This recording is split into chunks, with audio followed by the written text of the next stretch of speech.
Hello team, it's myself, Jonathan MS Pierce again on ATP Geopolitics Ukraine War Update Extra video, giving you extra tidbits and nuggets to get your teeth into to give you a greater understanding of the war in Ukraine. Where should we turn to first? Again, so much to talk about, I just can't believe it every day.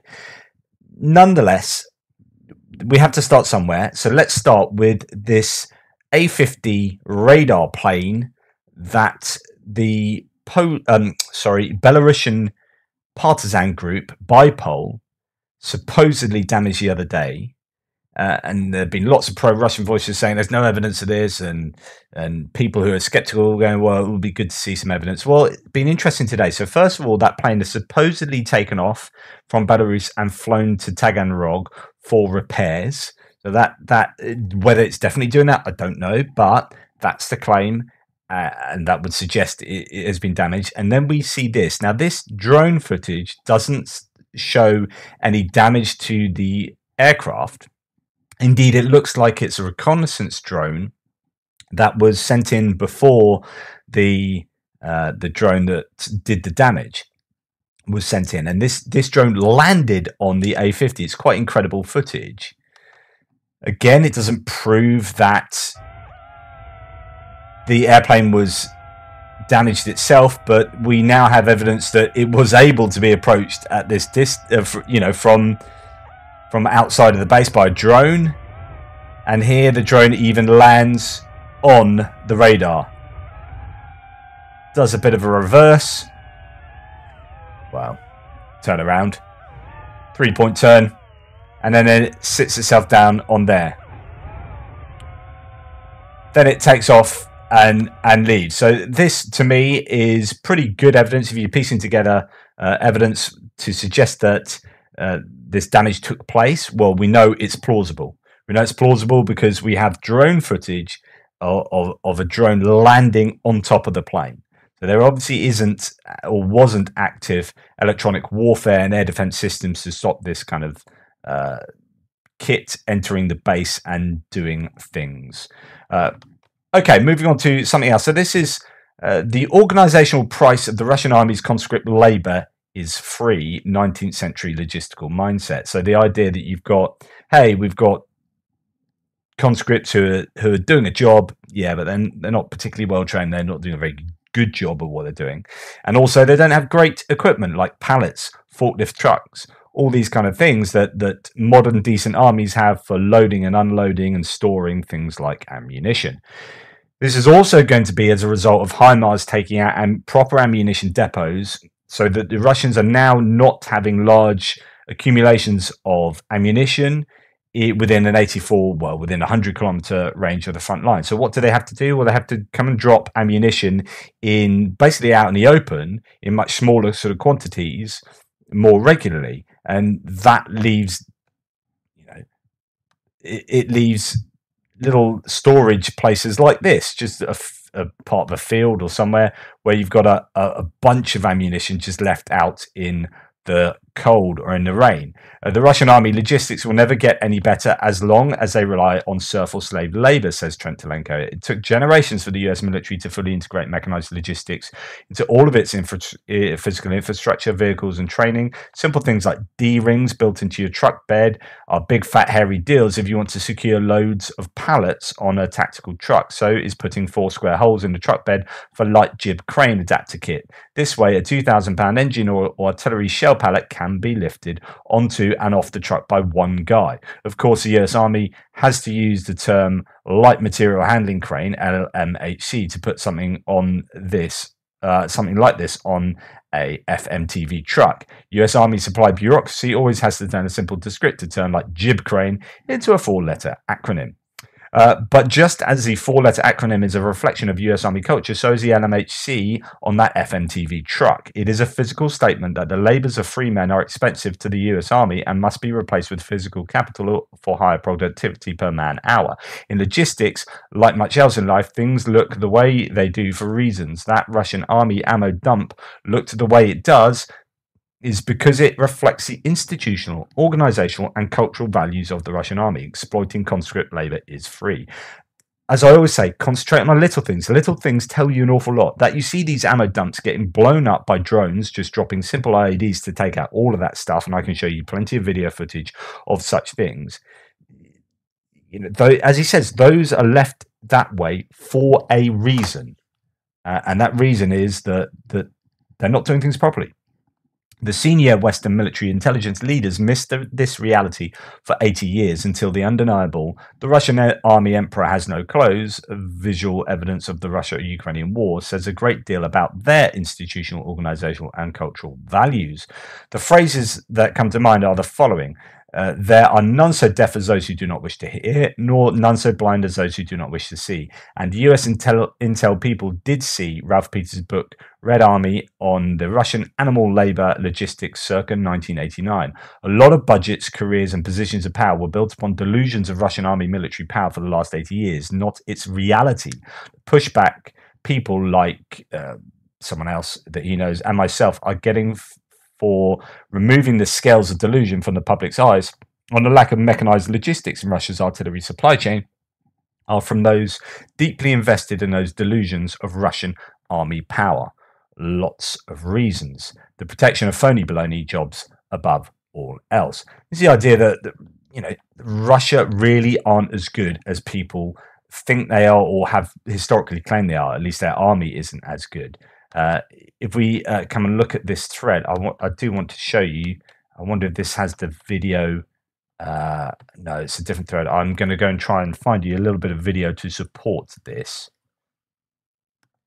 So here it is. Here's the one that was being sort of used as an example, but this is just, you know, it appears to be 10 a penny at the moment in along the front line, where the Russians are leaving this ammunition out, so it's not only degrading the ammunition, but it's also easy to locate and hit. Or maybe they're hoping it's not easy to locate because it's just left out in the open in the middle of nowhere, and you wouldn't expect there to be stuff just left on the side of a mud track. But anyway, nonetheless, the Ukrainians are able to do this, and for each one of these dumps they hit, that's hitting the ammunition stockpiles of the Russians, and they are unable to use these against the Ukrainians. So it's a real sort of win-win for the Ukrainians there. So thank you, Trent Telenko, for telling us about that. Here is an incredible bit of footage. This guy, I mean, I don't know, I doubt he's still alive, to be honest, but he just seems to be super calmly defending a trench in the most incredible of situations under heavy fire from an A-50 and from, I don't know, mortar, all sorts. Is quite incredible.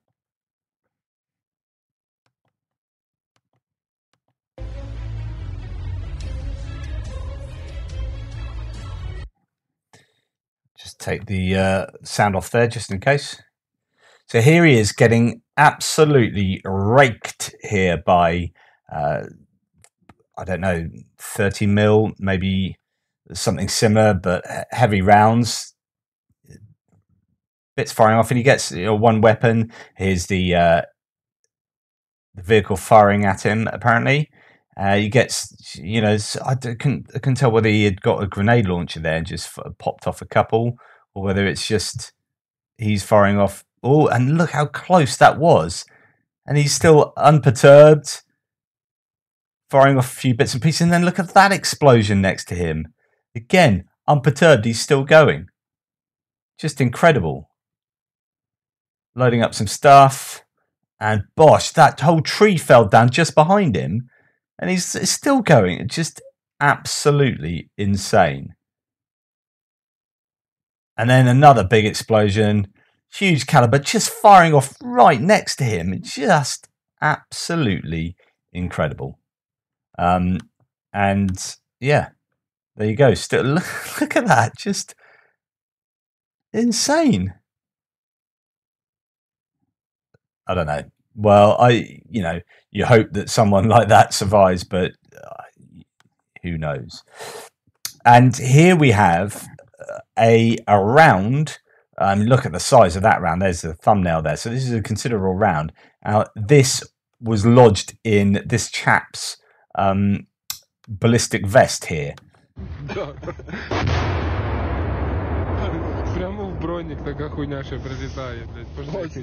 Well, not his mate's over here.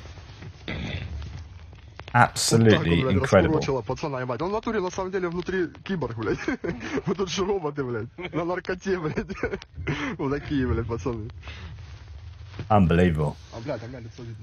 That is the value of decent kit. That's the second time I've shown you some incredible, you know, how someone survived incredibly from such, you would think, surely deadly munitions hitting them, and no, survived. Let's go to Vuhledar. This is a New York Times article that's been mentioned quite a lot. In fact, it's come out in the threads quite a bit, and I've made reference to it.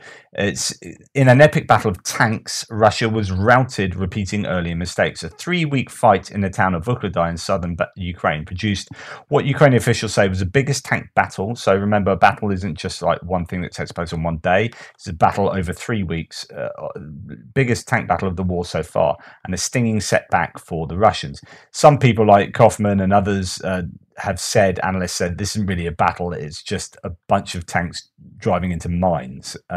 There is certainly a lot of that, but this is an interesting read. I've picked out a couple of bits here. It says later on, blown up on mines, hit with artillery or obliterated by anti-tank missiles, the charred hulks of Russian armored vehicles now litter farm fields all about Vuhledar, according to Ukrainian military drone footage. Ukraine's military said Russia had lost at least 130 tanks and armored personnel carriers in the battle. That figure could not be independently verified. Ukraine does not disclose how many weapons it loses. Quote, we studied the roads they used, then hid and waited to shoot in ambushes, Sergeant Knignitsky said. A lack of expertise also bedeviled the Russians. Many of their most elite units had been left in shambles. So these are the Marines units, the Naval Infantry Brigades, 155 and 40th, from earlier fighting. Their spots were filled with newly conscripted soldiers unschooled in Ukraine's tactics for ambushing columns. In one indication that Russia is running short of experienced tank commanders, Ukrainian soldiers said they captured a medic who had been reassigned to operate a tank. The Russian army has focused on and even mythologized tank warfare for decades for its redolence of Russian victories over the Nazis in World War II. Factories in the Ural Mountains have churned out tanks by the thousands. In Vuhledar, by last week, Russia had lost so many machines to sustain armored assaults that they had changed tactics and resorted only to infantry attacks, Ukrainian commanders said. The depth of the Russian defeat was underscored by Russian military bloggers who have emerged as an influential pro-war voice in the country. Often critical of the military, they have posted angry screeds about the failures of repeated tank assaults, blaming generals for misguided tactics with a storied Russian weapon. So Grey Zone, which is the Wagner affiliated Telegram channel, has posted on Monday that, quote, relatives of the dead are inclined almost to murder and blood revenge against the general in charge of the assaults near Vuhledar. They have been screaming for heads to roll, really, with regard to what has taken place in Vuhledar. It's been pretty terrible. In one particular instance, there were 15 tanks and personnel carriers that were spotted by drone, and then anti-tank teams hiding in tree lines along the fields, the article continues, and armed with American infrared guided javelins and Ukrainian laser guided Stugna P missiles powered up their weapons. Further away, artillery batteries were ready. The dirt road had been left free of mines, while the fields all about were seeded with them, so as to entice the Russians to advance while preventing tanks from turning around once the trap was sprung. So this is quite clever. Don't lay mines in the dirt tracks, so the tanks can freely drive along there. But then, if you ambush them with javelins and Stugna, then they think, oh, we've been ambushed. Then they turn around, but to turn around, you need to go onto the mines, and then they blow up, and then it just becomes a traffic jam of blown up vehicles. And we've seen this. We have seen the footage of this. I've shown you plenty myself. The column of tanks, it continues, becomes most vulnerable, Lieutenant Bayak said, after the shooting starts and drivers panic and try to turn around. By driving into the mine-laden shoulder of the road, blown-up vehicles then act as impediments, slowing up or stalling the column. At one point, Ukrainian artillery opens fire, blowing up more armor and killing soldiers who clamber out of disabled machines. A scene of chaos and explosions ensues, the lieutenant said. over about 3 weeks of the tank battle, repeated Russian armoured assaults floundered. In one instance, Ukrainian commanders called in a strike by HIMARS-guided rockets. It's interesting because I wonder whether this ever happens. And they say here that they did call in a HIMARS, and they were usually they are usually used on stationary targets like ammunition depots or barracks, but also proved effective against the stationary tank column. I guess if the target is valuable enough, if you've got a bunch of tanks all in one place and they can't move, then maybe the HIMARS is the right thing to use. The Ukrainians also fired with M777 and French Caesar howitzers, as well as other Western provided weaponry such as the javelins. And it goes on and talks about a tank that hangs around in the fields. They call it the Wanderer, a Ukrainian tank that kind of does a bit of spotting and takes these shots as well and supports this. And later goes on to talk about a column of 16 Russian tanks and armored vehicles that did stop short. So they didn't go into the full, the full ambush. They were hiding. The tank was hiding in a tree line and waiting for them. But it stalled on mines, and Private Hrenbanok said the Wanderer opened fire. The Russian tank crews had little chance once they were in the kill zone. He said, "We destroyed a lot of Russian equipment. What they did wrong was come to Ukraine."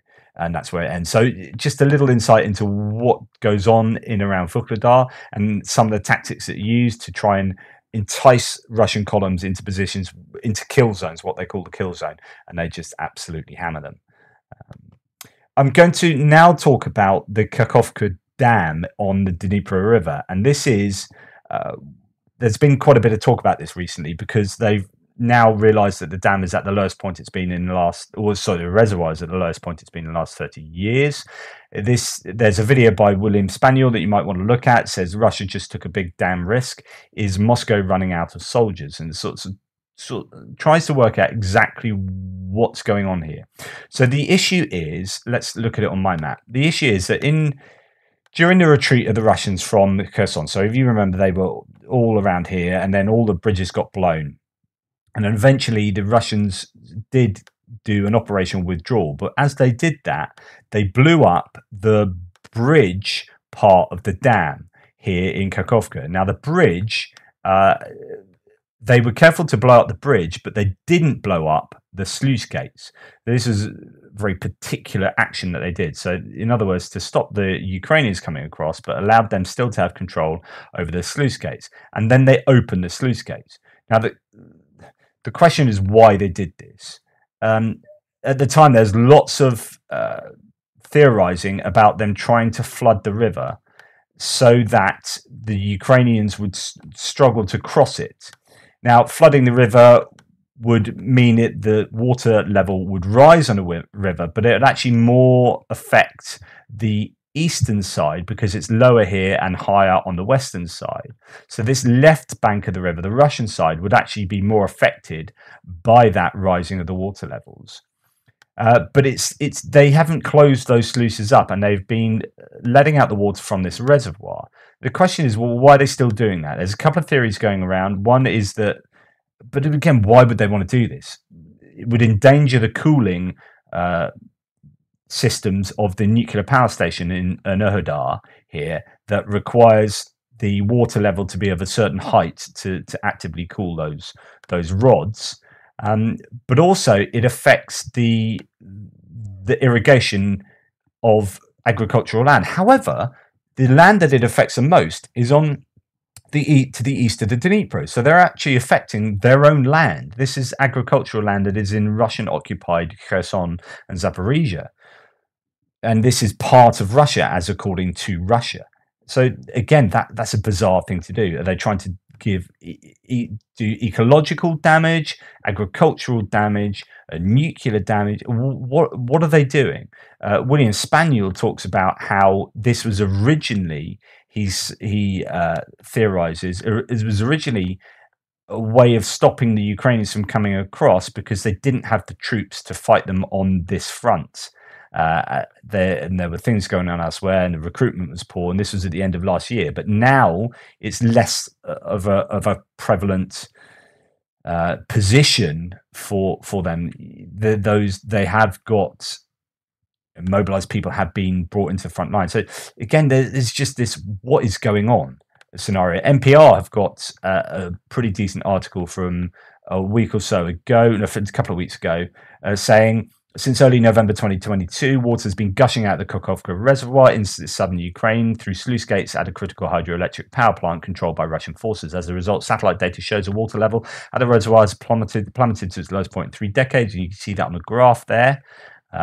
Since the 1950s, have been used to provide drinking and irrigation water to parts of Ukraine's southern districts of Kherson and Zaporizhia. A lengthy canal leading from the reservoir also supplies Russian-occupied Crimea. And this is an important thing to note. Oops, going the wrong way. So the canals that come out of here, come out of the reservoir at the bottom here, feed not only the irrigation all around the region, but feeds Crimea with fresh water. This was turned off by Ukraine in 2014 when Crimea was captured, annexed. Now, apparently Russia have filled all the reservoirs in Crimea, so they're at a good point now where if that was cut off, at least they'd have something to fall back on.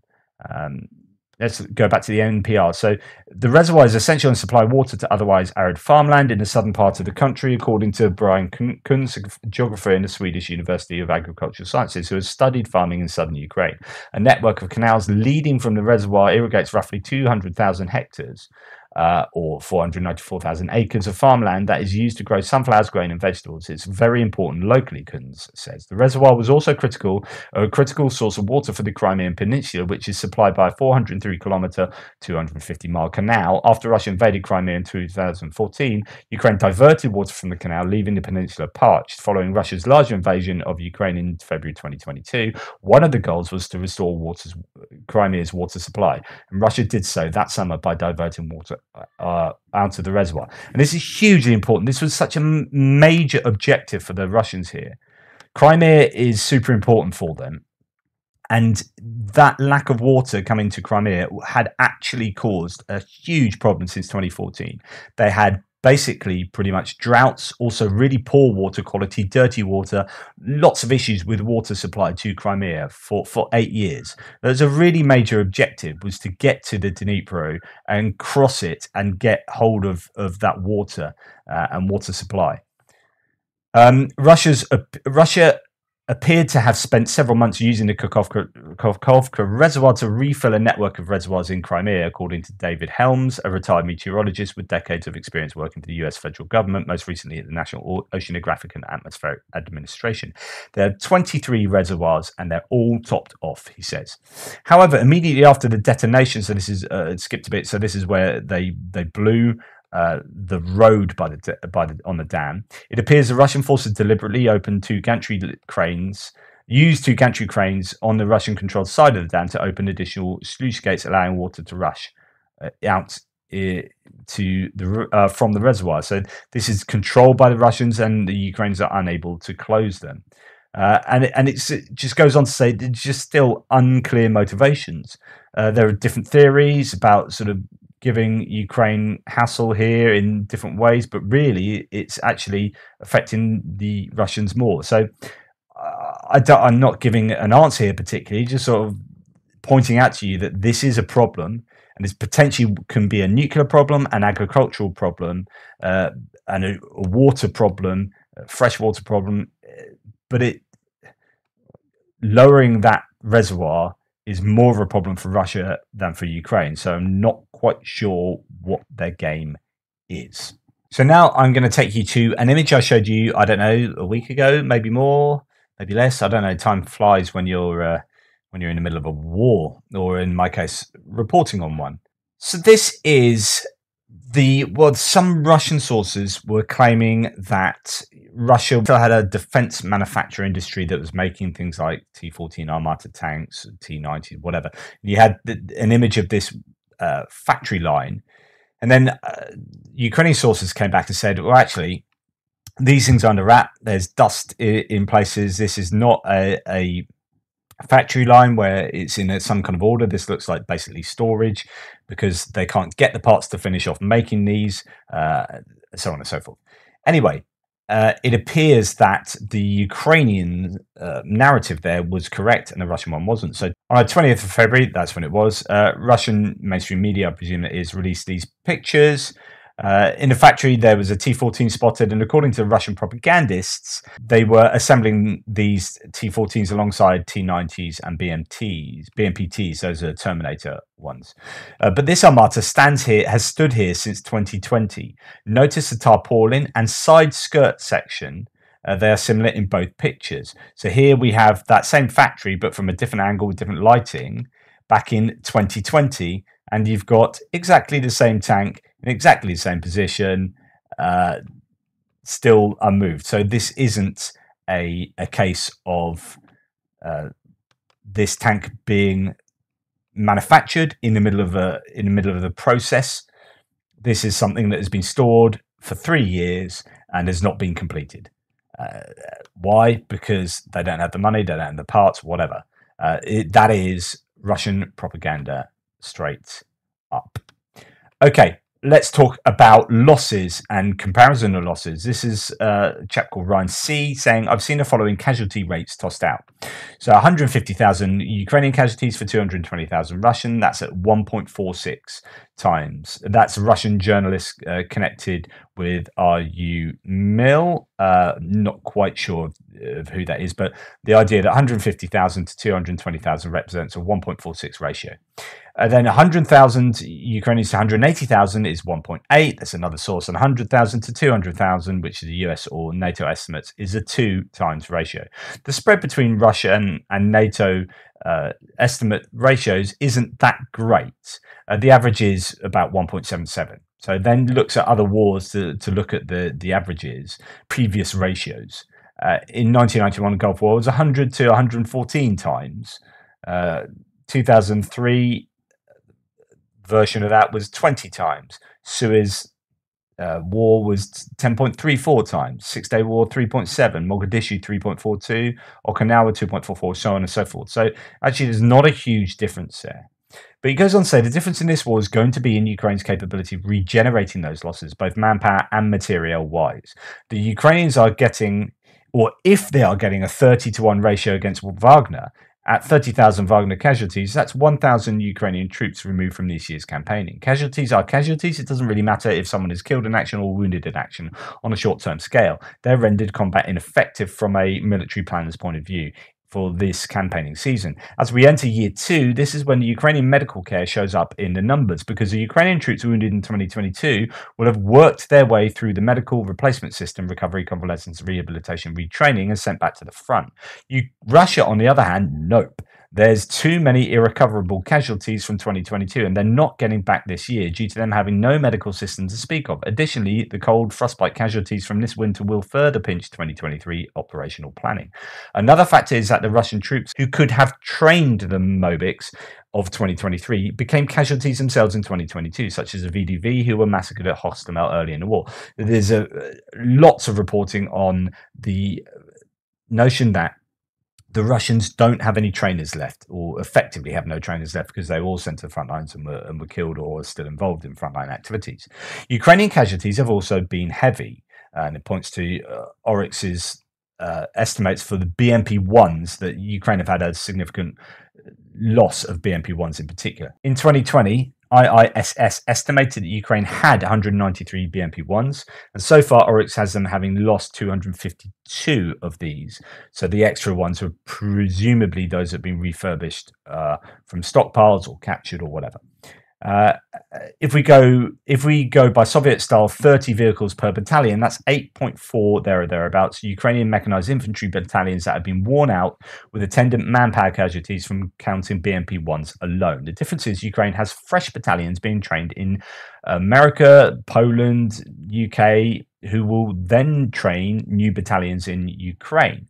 Russian replacement battalions, well, we've seen Mobics becoming casualties within months of arriving on the front lines in Ukraine, but at the same time, we've seen Russian troops training in Belarus. Has anyone been tracking the units in Belarus? Both Russian and Ukraine effectively saw their pre-war armies ground up, and both are trying to form Kitchener's new armies for the 2023 campaigning season. How well they've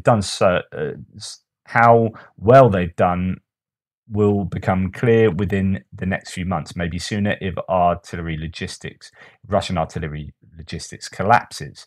And the reason he goes on to talk, I won't go into detail here, but the correlation between artillery logistics and the amount of losses you have on your side, on the opposition side. So if your logistics gets heavily hit in the Second World War, it turns out the Germans had a higher artillery usage, a higher shell usage, and that transferred into greater losses and a much more preferable ratio for the Germans to the Russians. And it's connected to artillery logistics, and so if that falls for the Russians, that is another problem for them in not only the ratios up front, but the regeneration potential going forward as well. So there's an interesting little thread there.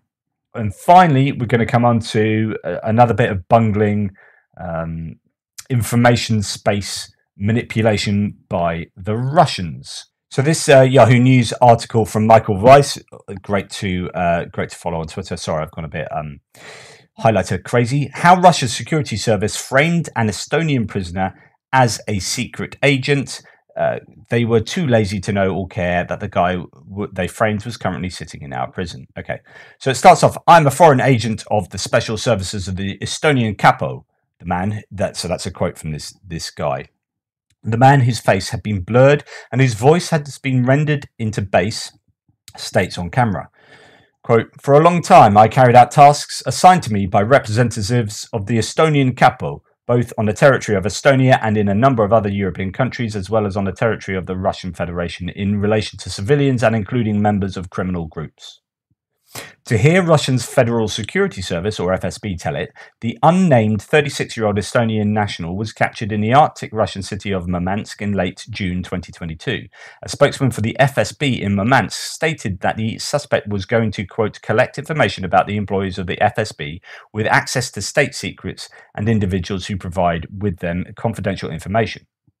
The alleged spy was evidently tasked by his handlers in the Kaitsepolitsaimet, known colloquially as Capo, the Estonian Internal Security Service, with stealing Russian state secrets. No further information was given, and so this might have gone down as a trophy for Vladimir Putin's spy hunters at a time when the Russian president has demanded hypervigilance against foreign intelligence operatives. So you've got this Estonian person working for the Estonian Secret Service agency, captured by the Russians here and admitting on camera that he's this spy spying in Russia and doing X, Y, and Z. There was just one problem, says Michael Weiss. The Estonian man in the video, Danil Danilov, was not a spy. He was a convicted thief and former heroin trafficker who was sitting in an Estonian jail while Russia was celebrating his arrest. And the FSB knew all this because it had actually arrested Danilov in Murmansk a full year earlier, in June 2021. Not for espionage, but because Estonia had issued an Interpol red notice for him as a fugitive convicted of a 2014 robbery of a jewellery store in Tallinn, the Estonian capital. He'd have done time in St. Petersburg, Russia, for drug-related offences years prior. Moreover, in April 2022, 2 full months before his putative unmasking as an agent of the capo, Russian law enforcement extradited Danilov to Estonia, from where he'd fled from a nearly 7-year sentence for the robbery. There's even a public record of Russia's handover of Danilov to Estonian officials at the Russian-Estonian border. So this guy was captured in Russia, then was later then extradited back to Estonia. He was wanted for jewelry store theft in Estonia and was captured in Russia on drug offences and would have served in St. Petersburg had he not been extradited back to Estonia. But while he was in captivity in Russia, so as it says here, so when they caught Danilov, they beat statements out of him, got him to say he was working for us, then they tucked his confession away for a rainy day, for when they wanted to pretend they'd caught a foreign agent. The FSB likes to scam their leadership and wider audience with these fake spy cases to show they have domestic security under control. In this instance, however, they were too lazy to know or care that the guy they framed was currently sitting in our prison. So it seems that they'd remembered that they had this guy, or they remember they had this confession. There's probably a big file of confessions they've got, and said, right, let's bang out this confession to keep our guys happy with what we're doing. So they bang out this confession, but don't realize that the guy is actually not still in the Russian system and is sitting in a jail in Estonia going, hey, what's going on? I'm some random like drug trafficking jewelry thief. Ridiculous. And it goes on later. I mean, there's lots more to say about this article, but I'll just pick out these two paragraphs. The reason this seems so unprofessional is because the FSB has two overriding goals. Dan Hoffman, a former CIA station chief in both Tallinn and Moscow, told Yahoo News. Quote, the first is that they want to create a climate of fear. The enemy is at the gates, if not inside the gates. We have to be on alert at all times. The second is that they really do want to heighten their counterintelligence level of awareness and give the FSB all the reason in the world to be looking for spies. This is an information operation, Hoffman continued. So while it may seem sloppy or buffoonish to outsiders, the FSB gets an A+ for creating a paranoid climate, and they get an A+ for making Estonia out to be the enemy inside the gates. The fact is the internal population don't really... Well, they'll never find out that this was completely buffoonish and a ridiculous bit of disinformation. They'll just be shown the video evidence of some guy admitting to be an Estonian spy and that he's been caught, and job done. Aren't the Russian forces brilliant? And don't we all feel great unified together against these outside forces, these outside enemies? But of course, a good, decent bit of investigative journalism shows that this is complete nonsense and is just another example of Russian disinformation.